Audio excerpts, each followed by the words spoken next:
So this little guy right here, this tin top, is my first ever Samurai. This is number 1. It's my first vehicle. I got it when I was 15. It's 86 or 87. And this is really all that's left of it. The body's in decent shape. It's got some body damage from wheeling. And it's been sitting on the ground for a few years. Rockers are probably rusting out of it sitting, but I don't care because I'm going to cut them out. This is going to be turned into a hot rod. It's going to get a 6 or 7 inch chop top and build a frame, and it's going to have a Lexus 1UZ V8 with individual throttle bodies, big velocity stacks. There's going to be exposed timing belts. The factory igniters and all that stuff are going to be taken off of it. Hi, Toby. It'll be on standalone, and it's going to be some kind of, I don't know, air ride or hydraulic, but it's all going to be hidden to where it looks like it has normal suspension and static, but it'll have a few inches of ride height adjustment so I can set it on the ground. But if you think about it, these are really the same size and shape as a Ford two-door TUDOR sedan, like early 30s. That's the traditional American hot rod, but I want to turn it into, excuse the loud boats, that sounds good. But I'm going to turn it into a hot rod, but it's going to be basically just like an American hot rod, except all Japanese. So I think it's going to be kind of neat. I've been planning this for the last 15 years. This Samurai was my daily driver, but it eventually broke a piston in half and died, and I took it apart for some reason. And this is how it's been sitting. But I've got some drawings and some stuff that I've done for a long time planning this build. I'll put some pictures of this that I put. I didn't even have Photoshop or anything. I did it in MS Paint. I just did the chop, and I think that 4Runner's in the background from a long time ago. But that's Samurai number 1, and we'll take a walk through the woods and find Samurai number 2. Here's that Samurai around 2007 when I was a senior in high school. And here is the Photoshop, MS Paint, whatever, chop top design that I've got planned from 2020-ish.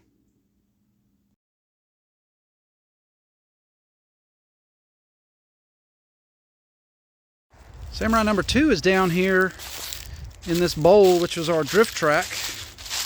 For a few years, it's been neglected like everything else, and it's grown up. But we'll go down here and look at it. I've got a 80s Toyota truck, solid axle truck, and Toyota AE86 Corolla project, and a very beat up cop car that kids smashed all the windows out of. Really just bought it for the engine to go in a drift truck. But here's Samurai number 2. This one was my dad's daily driver for about 10 years. He had built a roof rack for it and carried plywood and all kinds of construction materials. This one's in a little worse shape because this entire quarter has been replaced very poorly, and then I did some body damage wheeling it, but you can see this rust and Bondo rusting, popping out. There's a seam here, so it's kind of rough, definitely not pristine. You can see the terrible repair on the inside where they just overlapped it there and there and there. So it's got sentimental value, but it's kind of rough. Not terrible. It drove nice. It's all stock with a, I think 6.5-to-1 gear set in the transfer case. I built bumpers for it. I did a YJ spring conversion, and I did an outboard on the front and a shackle reversal. You can see there. It's got Samurai axle in the front. The rear is a sidekick axle that's been widened, it's been shortened, and I think it's just been shortened on this side here.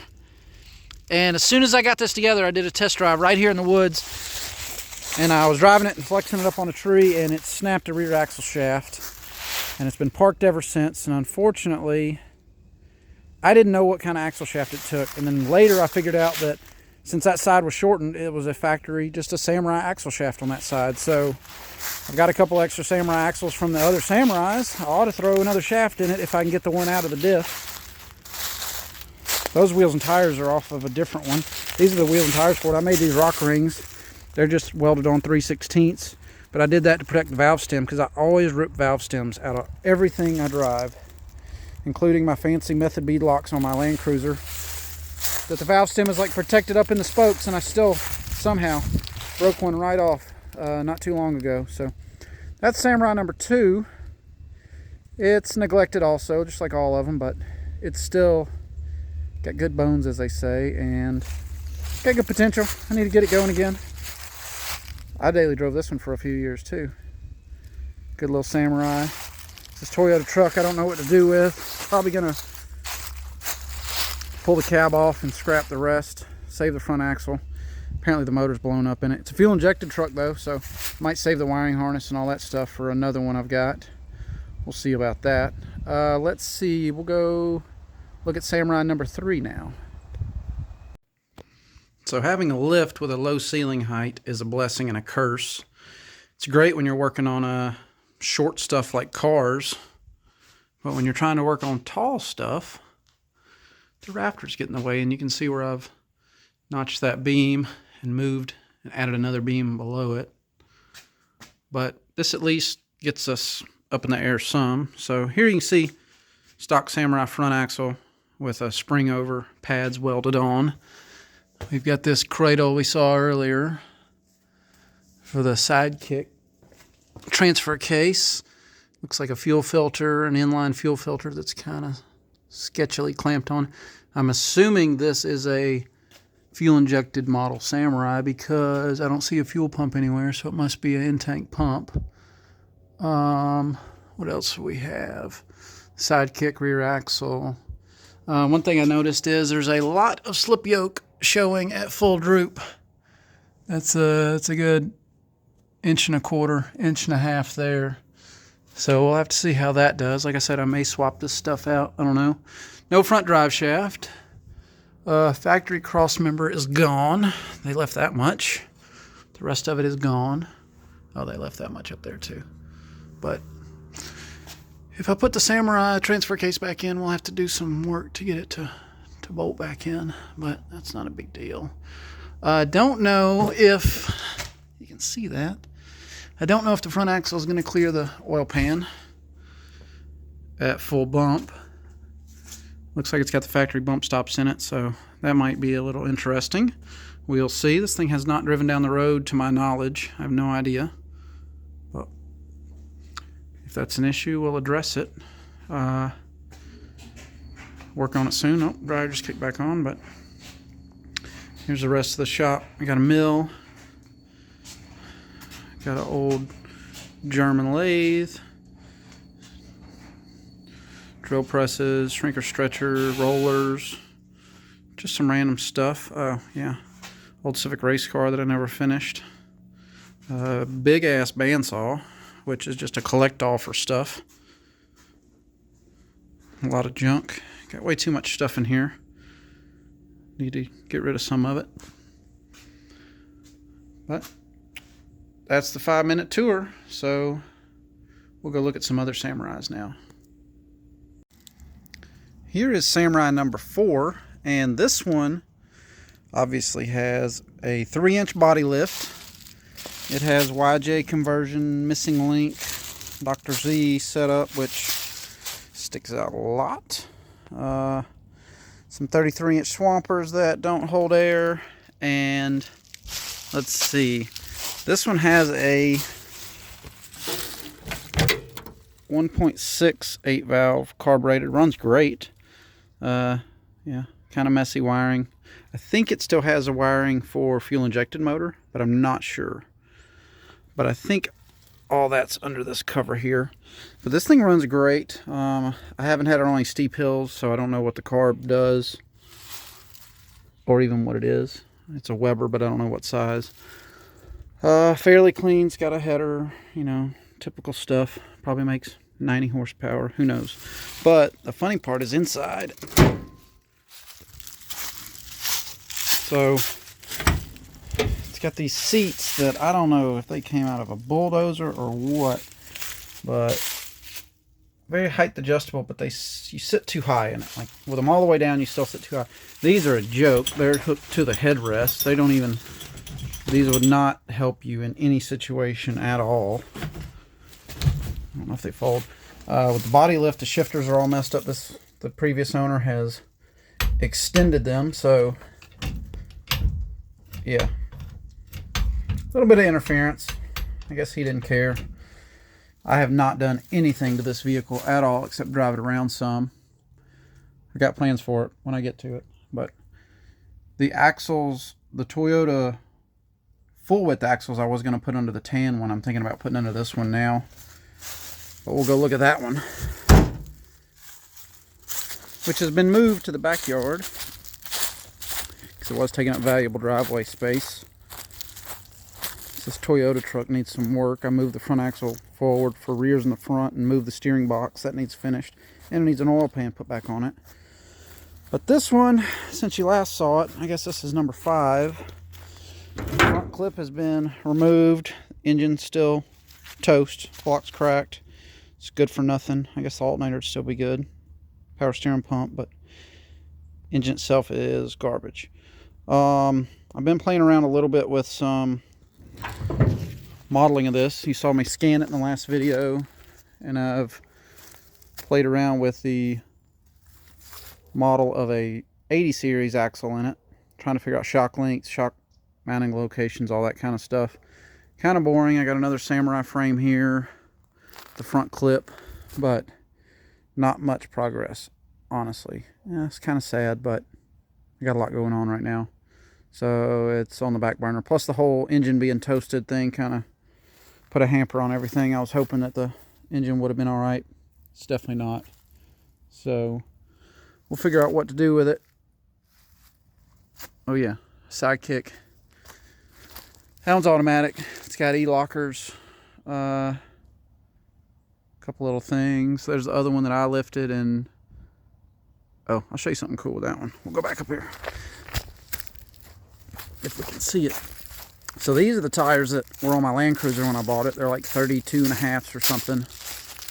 BFG all-terrains. But I moved this front wheel forward.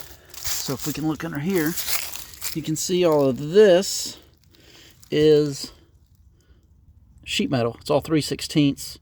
And factory, this one has a cast or forged steel, I don't know if it's cast or forged, probably cast steel control arms, and the ball joints are made into them, so they're not serviceable. So to change a ball joint, you change the entire control arm, which I didn't like. So I scanned it, I cut them in half,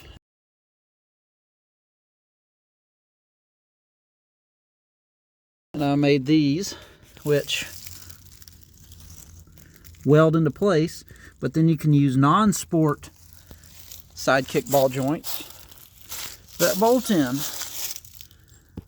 So I made them, I can't remember the numbers, but something like an inch wider to fix the camber when you lift it. And I think I moved the front wheel 1.5 inches forward in the wheel well, which is about the maximum you can go.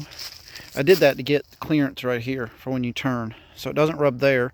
It does rub up front here and a little bit this plastic, and that sheet metal rubs, so that needs trimmed. But I went as far as I could go before something was going to interfere. Oh, this tie rod here was going to interfere with this idler, or if that's the Pitman, the idler's on the other side. But since all this moved forward with the wheel, that got very close, and it doesn't hit. It's all clear, but it's about as far forward as you can go. And then it's just got like a coil spring spacer lift. But it looks good, other than when I rip the flare off. And clears the fenders mostly. But I don't know what I'm going to do with this one either. This one's a 5-speed with a 1.8 16 valve.